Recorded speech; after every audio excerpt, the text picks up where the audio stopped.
Sa disyerto ng Middle Eastern, 3 smuggler ang dumating upang maghanap sa ilalim ng mga bato gamit ang malalaking patalim.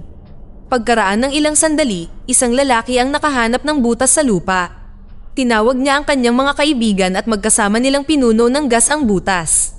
Pagkaraan ng ilang segundo, ang isa sa mga lalaki ay tumingin sa loob ngunit biglang may tumalon na gagamba mula sa butas at kinagat siya. Habang namimilipit sa sakit ang lalaki sa lupa, mas maraming gagamba ang lumabas at ang iba pang mga smuggler ay nagmamadaling hinuli sila gamit ang mga plastik na lalagyan. Dahil hindi nagagaling ang nakagat na lalaki, nagpasya silang patayin siya para hindi na magdusa pa.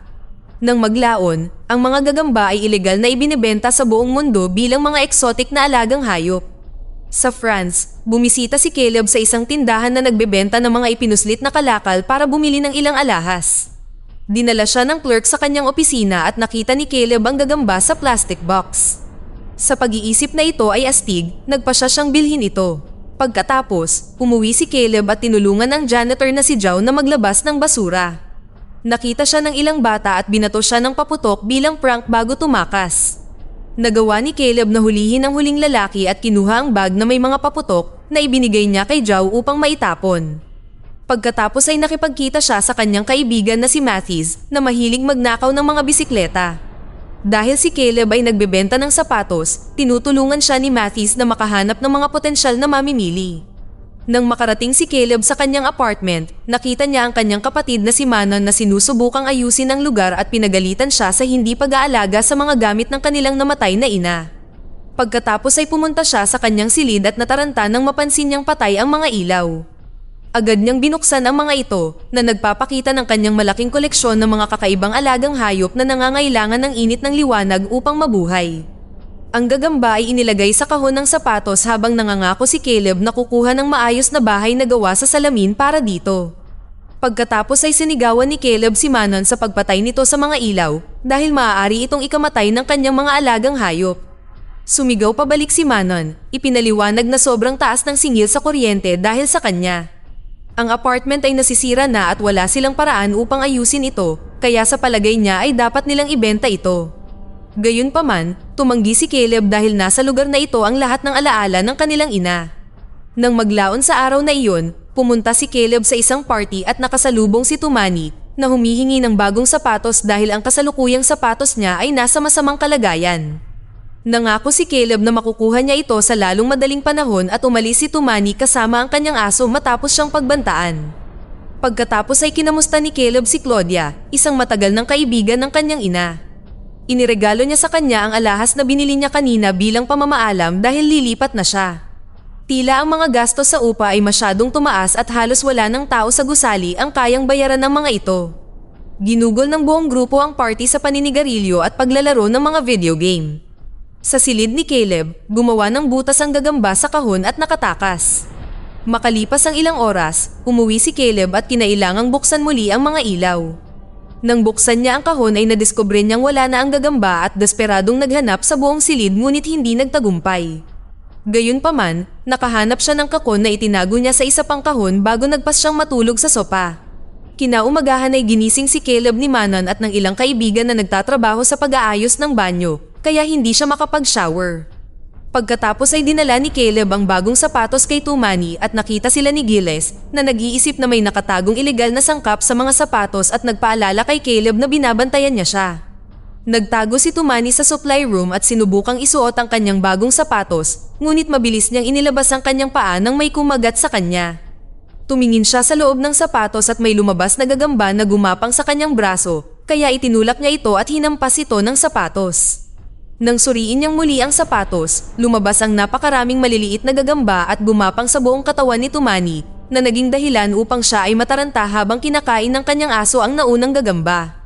Samantala, bumalik si Caleb sa kanyang silid at natagpuan ang buong grupo na nakatitig sa kanyang mga alaga, binatikos siya para sa pagbili ng mga ilegal na hayop.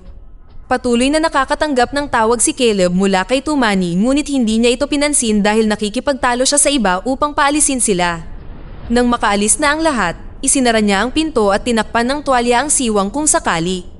Pagkatapos ay sinubukan ni Caleb na tawagan si Tumani, ngunit hindi niya ito sinagot dahil siya ay kasalukuyang nasa matinding sakit. Ang kanyang balat ay may kakaibang marka at ang kanyang mga mata ay umiiyak ng dilaw. Nang subukan niyang tumayo para abutin ang cellphone, bumagsak siya at nabasag ang ilang baso, kaya dumudugo na rin siya ngayon. Maya-maya ay nainis ang mga kapitbahay dahil ang aso ni Tumani ay hindi tumitigil sa pagtahol. Sinubukan nilang tawagin siya at kumatok sa kanyang pinto, ngunit hindi siya sumasagot. Sinira ni Giles ang lock at nagulat ang lahat nang makitang patay na si Tumani sa sahig. Di nagtagal ay dumating ang mga pulis ngunit tumanggi silang ipaliwanag kung paano namatay si Tumani at kinakabahan ang mga kapitbahay nang makita nila ang mga opisyal na nakasuot ng maskara. Nagkaroon ng pagtatalo dahil sinisisi ito ng maraming tao sa overdose, kaya kinailangang pakalmahin sila ng mga pulis at ipadala sa kanilang mga apartment. Bilang hakbang sa kaligtasan, walang sino man ang pinapayagang lumabas ng gusali sa ngayon. Kung may makaramdam ng lagnat, kailangan nilang hintayin ang pagdating ng mga doktor. Pinagmamasdan ng mga kapitbahay ang pagkuha sa bangkay bago umuwi sa kanilang mga tahanan. Matapos iligtas ang aso ni Tumani, tinalakay ng grupo kung ano ang maaaring nangyari at iniisip ni Manon kung totoong nagbenta si Caleb ng ilegal na sangkap kay Tumani na ikinagalit niya. Tiniyak ni Jordy sa kanya na hindi ito overdose dahil nakakita siya ng mga adik sa ospital. Samantala, dinala ni Joe ang kanyang mga gamit sa supply room at nagulat nang makita ang maraming sapot sa kisame. Tinakpan niya ang kanyang ilong ng panyo at nagsimulang mag-spray sa buong silid, hindi napansin na ilang mga gagamba na ang nakatakas sa mga lagusan. Makalipas ang ilang segundo ay lumabas ang mga gagamba sa banyo ni Caleb kung saan naghuhugas ang kasintahan ni Jordy na si Lila. Nang mapansin niya ang takip ng vent sa lupa, dinampot niya ito at tumapak sa upuan para ilagay muli. Sa kasamaang palad, nadulas siya at nahulog sa shower. Pagkatapos ay napansin niyang gumagalaw ang tuwalya at tumingin sa likod nito, ngunit wala siyang nakita. Biglang tumalo ng isang gagamba at itinulak ito ni Lila na takot bago nagtago sa shower. Sumigaw siya para humingi ng tulong at lumapit si Jordy, ngunit tumanggi siyang pumatay ng hayop at sinubukang hulihin ang gagamba gamit ang baso. Tumalo ng gagamba at nagtago sa ilalim ng lababo habang ang iba pang grupo ay dumating upang manood. Pagod sa lahat ng sumisigaw kung ano ang dapat niyang gawin, kumuha si Jordy ng mop at ginamit ito upang hampasin ang espasyo sa ilalim ng lababo, umaasang mapatay ang nilalang. Gayunpaman, tumakbo ang gagamba sa mop at tumalon sa shower, kaya hinagisan ito ni Jordy ng tuwalya para mahulog ito. Ngayon ay maaari na niya itong tapakan para patayin ito. Pagkatapos, dinampot niya ang tuwalya at nagulat ang lahat nang makita ang napakaraming maliliit na gagamba na tumatakbo. Kasabay nito, lumabas ang mas malalaking gagamba mula sa lagusan ng tubig at nagpanik si Lila. Agad siyang kinaladkad ni Jordy palabas ng banyo at isinara nila ang pinto na tinakpan nila ng maraming tape hanggat maaari. Pinilit ng grupo si Caleb na magsalita hanggang sa aminin niyang bumili siya ng ilegal na gagamba galing sa disyerto, ngunit nanumpa siyang mas maliit ang kanyang alaga. Binanggit ni Mathis na ang mga sanggol ay mas malaki dahil maaaring sila ay umaangkop sa kanilang bagong kapaligiran. Kinuha ni Caleb ang kahon na may kakon at nang buksan ito ni Jordy, mas marami pa siyang nakitang gagamba. Gamit ang higit pang tape, tinakpan din ni Mathis ang kahon. Samantala, nililinis pa rin ni Joe ang gusali at nakahanap ng patay na gagamba. Sa sandaling iyon ay bumalik ang mga pulis at binanggit ang quarantine, kaya tinakpan nila ang pintuan sa harapan. Pagkatapos ay patuloy na tumitingin si Joe sa paligid, nakahanap ng mas maraming sapot sa mga pasilyo at isang ibon na nakulong dito. Kumuha siya ng hagdan para maabot ang kisame at inilipat ang panel para matuklasan ang malaking pugad ng gagamba na nakatago doon. Tinakpan ni Joe ang kanyang mukha at ginamit muli ang spray, pagkatapos ay tumingin siya ng malapitan gamit ang flashlight. Biglang tumalo ng gagamba sa kanyang mukha at nadulas siya sa hagdan, kaya gumulong ang kanyang katawan pababa ng hagdan. Bumalik sa apartment ni Caleb, nagpa siya sina Lila, Manon, at Jordy na huwag pansinin ang mga utos ng pulis at ipinahayag na aalis sila. Pinili ni Mathis na manatili dahil nahihirapan na siya sa kanyang mga pagnanakaw, habang si Caleb ay mananatili dahil iniisip niya ang mga kapitbahay na minahal ng kanyang ina. Dahil ang iba ay patuloy na nagpipilit, pumayag si Caleb na umalis ngunit gusto muna niyang bigyan ng babala ang kanilang mga kapitbahay para umalis din sila. Sa isa pang apartment, isang lalaki ang nag-eehersisyo habang nakikinig ng musika. Ang pagtingin sa salamin ay nagpapakita ng isang gagamba sa kanyang likuran, gayunpaman, nang lumingon siya, wala na ang gagamba. Naghanap siya sa silid hanggang sa makita niya ito sa isa pang pader at nauwi sa paggawa ng malaking butas nang subukan niyang sipain ito. Tumingin ang lalaki sa loob at nakita ang lahat ng mga sapot ng gagamba bago tumalon sa kanya ang mga gagamba. Sumigaw siya para humingi ng tulong, ngunit natutulog ang kanyang ama at hindi siya naririnig. Kasabay nito, sina Caleb at Mathis ay pumunta sa bahay-bahay upang balaan ang mga kapitbahay, ngunit hanggang ngayon ay walang gustong umalis dahil natatakot sila.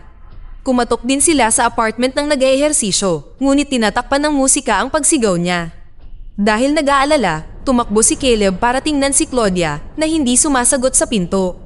Naririnig niya ang TV sa loob kaya binuksan niya ang pinto at nakita niya ito sa upuan. Gayunpaman, nang lumapit siya, lumabas ang mga gagamba sa kanyang patay na katawan. Nataranta sina Caleb at Mathis at tumakbo palabas ng apartment at nakita ang isang matandang lalaki na humihingi ng tulong.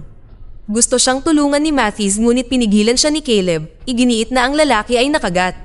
Pinabalik ng dalawa ang lalaki sa kanyang apartment bago tumakas. Sa apartment, tiningnan ni Lila ang ilang channel ngunit wala siyang nakitang balita na nag-uusap tungkol sa kanilang sitwasyon. Naghanap si Jordy sa internet at natuklasan na ang mga gagambang ito ay mula sa pamilyang Sicuredi na maaaring lumaki ng 10 beses ang laki upang labanan ang mga mandaragit. Sinuri ni Mana ng social media at wala rin siyang nakitang babala mula sa mga awtoridad, tanging mga update lamang mula sa mga kapitbahay na nagrereklamo tungkol sa lockdown. Biglang may narinig silang nabasag na baso sa kusina at napansin ni Jordy na may kakaibang likido na dumadaloy sa ilalim ng pinto. Nang tumingin siya sa loob, natuklasan niya na patay na ang aso ni Tumani at may lumalabas na gagamba sa tiyan nito. Lalong lumala ang mga bagay sa buong gusali. Nahanap ng ama ang kanyang patay na anak habang ang lalaki mula sa pasilyo ay patuloy na ikinukulong ang mga gagamba gamit ang mga baso, ngunit hindi nagtagal ay namatay din siya. Ang mga tao ay namamatay sa bawat palapag. Bumalik si Mathis at Caleb sa kanilang apartment para lamang makasalubong ang kanilang mga kaibigan sa pintuan, na desperado nang umalis at tumangging bumalik sa loob. Biglang sumulpot si Gilles sa likod nila at sinimulang salakayin sila ng baton, pinatumba si Caleb bago binalingan si Mathis. Sinubukan ni Mana na pakalmahin siya, kaya sinigawan sila ni Gilles at pinilit silang pumasok sa apartment upang manatili doon gaya ng sinabi ng pulis. Habang binabanggit niya na hindi dapat narito sina Jordy at Lila dahil hindi sila nakatira sa gusaling ito, pinilit ni Gilles na pumasok sa loob at nagutos na makita ang silid ni Caleb na iniisip pa rin na siya ay nagbebenta ng mga ilegal na sangkap.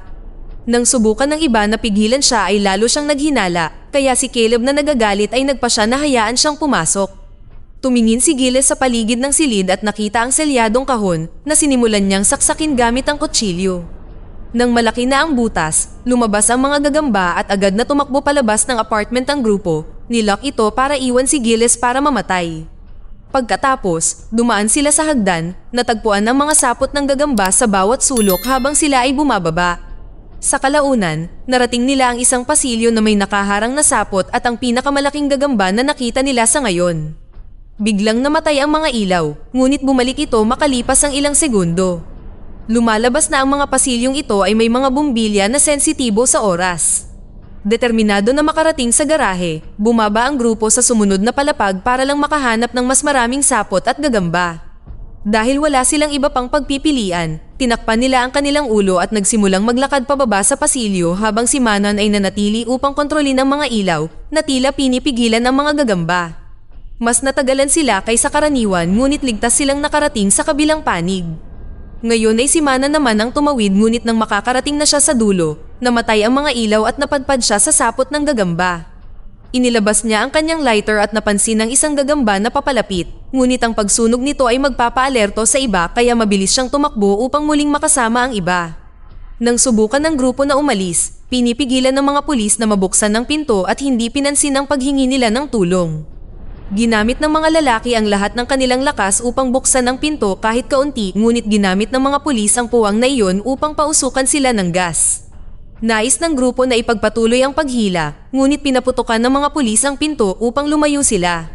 Wala silang pagpipilian kundi tumakbo ulit sa nakakatakot na pasilyo hanggang sa makabalik sila sa hagdan.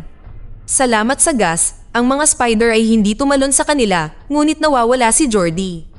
Si Caleb na desperado ay muling pumasok sa pasilyo at nalungkot nang makita si Jordy sa sahig na natatakpan ng mga sapot at gagamba. Sinabihan siya ni Jordy na umalis at noong una, tumanggi si Caleb, ngunit ngayon ay dumarating ang mga gagamba para sa kanya kaya kinailangan niyang tumakbo pabalik sa iba. Habang nagwawala si Lila sa pagkawala ng kanyang nobyo, napansin ni Mathis ang kakaibang likido at tumingala siya para lang matuklasan ang nakakatakot na tanawin, isang grupo ng mga katawan na nahuli sa mga sapot sa dingding at kisame. Mayroon ding isang higanteng gagamba na lumalabas sa sapot, kaya inalerto ni Mathis ang kanyang mga kaibigan at tumakbo ang grupo sa itaas pagkatapos isara ang pinto na iniwan si Jordy na mamatay ding mag-isa. Nakarating sila sa isang bakanteng silid at patuloy na sumusubok si Lila na tumakbo pabalik sa kanyang kasintahan hanggang sa puntong inawi niya si Caleb. Sa kabutihang palad ay nakuha siya ni Manon at pinanatili siya sa loob habang naririnig nila ang namamatay na pagsigaw ni Jordy.